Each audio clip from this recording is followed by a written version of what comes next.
Hi guys, I'm Rana Sharma and welcome back to my YouTube channel. So कुछ important चीज़ें हैं that you should know before coming to Canada, which I'm going to discuss in the video. So without any further ado, let's get into the video.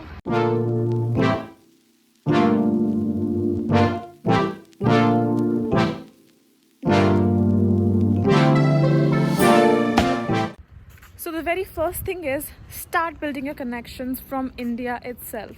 So आप सोच रहे होगे कि अब ये कैसे करें? It's very easy actually. Go to Facebook. Facebook पे जाके आप सर्च कीजिए. अभी आपको पता ही है ऑब्वियसली कि आप कौन से कॉलेज में आ रहे होंगे if you are from the next intake और नेक्स्ट इनटेक.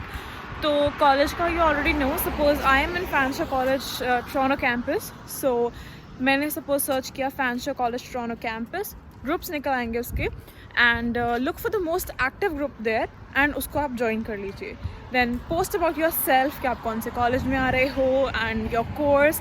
अगर आपकी फ़्लाइट ऑलरेडी बुक हो चुकी है तो आप अपनी फ़्लाइट मेंशन कर दीजिए. हो सकता है कि आपको कोई ऐसा बंदा मिल जाए जो आपके साथ इंडिया से कनाडा आ रहा हो. एंड मेन चीज़ ये है कि अगर आप अपने किसी कॉलेज वाले फ्रेंड को मिल जाते हो ना तो आपको काफ़ी कंफर्टेबल फील होता है क्योंकि यू वुड लाइक नो कि हाँ आपके साथ कैसे लोग होंगे. So that's a very good idea. The other thing is WhatsApp groups. Because मैं जब इंडिया में थी तब मेरे कॉलेज का भी व्हाट्सएप ग्रुप बना हुआ था. So I met like very good people over there and yeah, here we are and we are still friends. We meet each other, so that's good. Then the second thing is finding accommodations. तो अगर किसी के relatives यहाँ पे हैं तो it is obvious कि आप लोग अपने रिलेटिव्स के पास आके फॉर द फर्स्ट मंथ और फर्स्ट वीक जो भी है आप उनके पास रहोगे. बट फॉर द वंस जिनके यहाँ पे कोई रिलेटिव्स नहीं है, फ्रेंड्स नहीं हैं, what you can do is for looking for accommodation. Again आप फेसबुक पे जाइए, वहाँ पे मार्केट प्लेस होती है. सो वहाँ पे जाके आप सपोज़ आपको ब्रैम्पटन में कोई रूम या अपार्टमेंट ढूंढना है तो you can look for rooms in Brampton. चाहे आप शेयरिंग में ढूंढ रहे हो, चाहे आप प्राइवेट रूम ढूंढ रहे हो, आपको वहाँ पे मिल जाएंगे. And the other option is Kijiji. आप किजिजी पे भी जाके रूम वगैरह सर्च कर सकते हो. And Kijiji actually app I don't think कि डाउनलोड होगा. So what you can do is Google पे जाके kijiji.ca खोलेंगे. वहाँ पे आपको सारे रूम्स हैं आपकी सिटी के अकॉर्डिंगली, या फिर अगर आपको एरिया पता है कि आपको कौन सी इंटरसेक्शन के पास में रहना है तो आपको वहाँ पे आपकी हाउसिंग वगैरह मिल जाएगी. Other option you can do is Airbnb. That's actually हाँ थोड़ा कॉस्टलियर होता है but it's actually easy for your beginning days क्योंकि आपको एक बार सब कुछ सेटअप मिलता है वहाँ पे एंड काफ़ी आसान हो जाएगा. आपको आपके बैग्स वगैरह खोलने नहीं पड़ेंगे आके. So that's also good option. So the third thing is driving extract in your driving licence.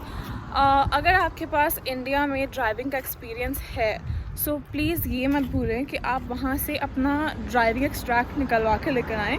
So what is driving extract exactly?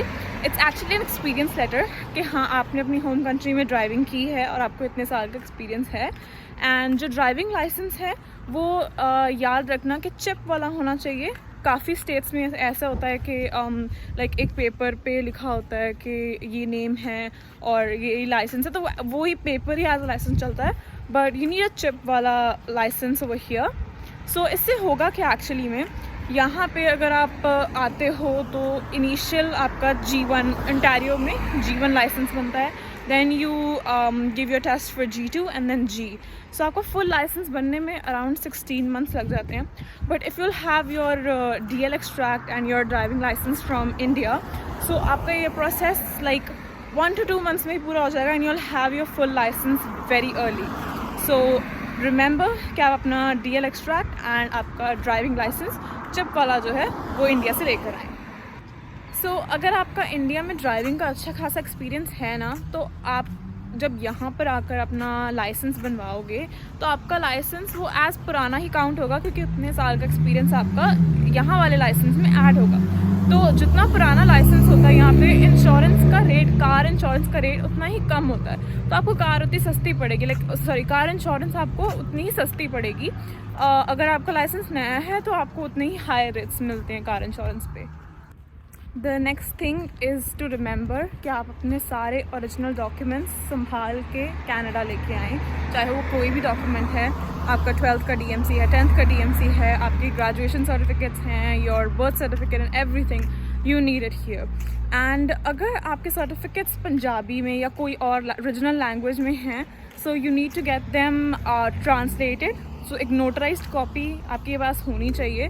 तो इंडिया से ही वो नोटराइज्ड कॉपी और ओरिजिनल डॉक्यूमेंट दोनों चीज़ें लेकर आइएगा करवा के, because whenever you have to apply for your PR और समथिंग, तो आपको वो डॉक्यूमेंट्स की ज़रूरत पड़ेगी, बिकॉज यहाँ पे कोई आपकी हिंदी पंजाबी नहीं पढ़ने वाला है. They need the document in English, so that has to be a notarized copy. ये ना हो कि आप गूगल ट्रांसलेट से ट्रांसलेट कर दें, अच्छे से जाके उसको प्रॉपर नोटराइजेशन करवा के देन वो डॉक्यूमेंट साथ में लेके आना है. सो ये वाला पॉइंट सबके लिए नहीं है.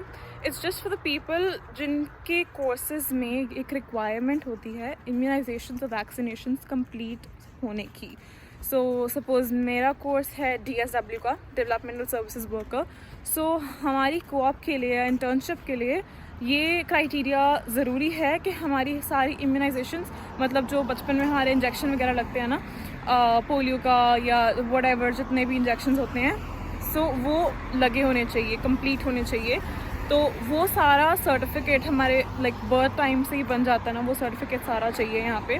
सो रिमेंबर कि आप अपना इंडिया से अच्छे से जितना भी इम्यूनाइजेशंस के सर्टिफिकेट्स हैं, वैक्सीनेशन के सर्टिफिकेट्स हैं, वो साथ में लेकर आएँ. और अगर आपके कोई इम्यूनाइजेशन नहीं हुई है तो उसको करवा लीजिए, क्योंकि यहाँ पे अगर आप आके करवाएंगे तो इट्स अ लिटिल कॉस्टली.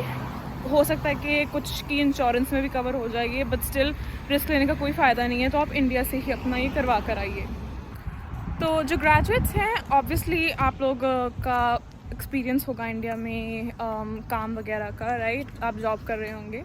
सो जितने भी आपके एक्सपीरियंस लेटर्स हैं और रेफरेंस लेटर्स हैं, वो सारे अपने साथ लेकर आइएगा, बिकॉज़ ऑब्वियसली जब आप PR अप्लाई करोगे आपको वो शो करने होंगे.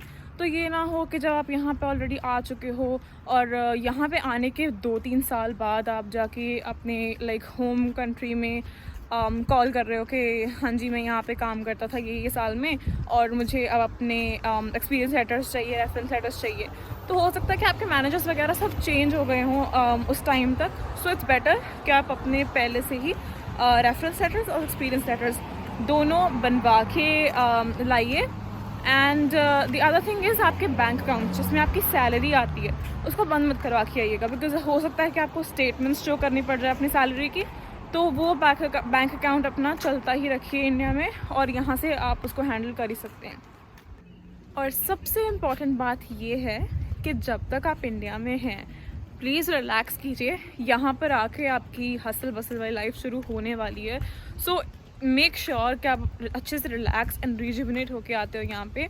आपको यहाँ पर आकर टेंशन फ्री होना स्टार्टिंग में बहुत ज़रूरी है, क्योंकि अगर आप पहले ही टेंशन्स लेके आओगे इंडिया से तो यहाँ पर आकर और टेंशन्स बढ़ेंगी एंड इतना स्ट्रेस बिल्डअप करने का कोई फ़ायदा नहीं है.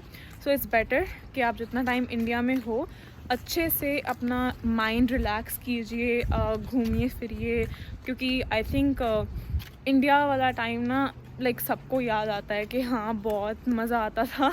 हम भी अब याद करते हैं कि इंडिया में एक्चुअली मज़े थे. बट यस, आपके पास अभी भी टाइम है. अच्छे से रिलैक्स करो, रिजुविनेट करो, एंड ज़्यादा टेंशन लेने की ज़रूरत नहीं है. इतनी कोई टेंशन वाली बात नहीं है यहाँ पे. सीरियसली अगर आप मेहनत करने वाले हो ना तो आपको यहाँ पर आके आपकी मेहनत का फल ज़रूर मिलेगा. So just relax. और यहाँ पे आके हाँ ठीक है, जो आपको पहले करने वाली चीज़ें हैं उनकी टेंशन होती है कि हाँ यहाँ पे कनाडा जाके ये करना है वो करना है, बट मेन चीज़ ये याद रखना कि ठीक है नई लाइफ शुरू होने वाली है, बट जो वहाँ की लाइफ है ना वो अच्छे से जितने दिन भी वहाँ पे हो इन्जॉय करो. Thank you guys.